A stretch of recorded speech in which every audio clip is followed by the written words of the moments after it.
mananatili pa rin na nabanta dyan po sa mainland Japan sa darating po na Martes. At sa atin naman pong long range forecast ay wala pa rin naman pong bagyo na nakikita na tatawid dito sa ating bansa hanggang sa susunod na 2 linggo. Ngunit paghandaan lamang natin ang mas malakas na bugso ng habagat sa ikatlong linggo po ng buwan na ito at hindi pa rin inaalis ang posibilidad na may sama ng panahon na mabubuo, lalo na po sa susunod na mga araw na siyang manghahatak ng habagat.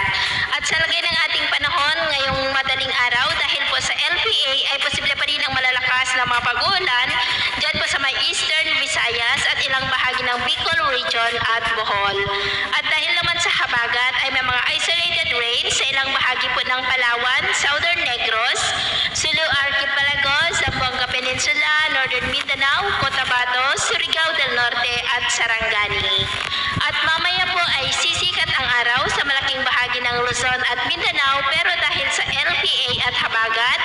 ay maulap pa rin ang kalangitan na may mga pulupulong pag-ulan at posible pa rin ang malalakas na mga pag-uulan dyan sa may Samar Provinces, Leyte, Bohol, Masbate, Sorsogon, Negros, ilang bahagi ng Cebu, Northern Palawan, Sulu Archipelago, Zamboanga at Surigao del Norte. At mamayang hapon, posible pa rin ang mga isolated rain sa ilang mga lugar dito sa ating bansa, kaya kung lalabas tayo sa ating mga tahanan, ay ugaliin lamang po natin ang magdala ng kahit anong panangga natin sa init ng araw at proteksyon na rin po sa mga biglaang buhos ng ulan. At sa atin naman pong mga baybayin, wala naman po tayong nakataas na anumang gale warning signals, pero iba yung pag-iingat lamang po kung papalaot tayo para mas makaiwas sa mga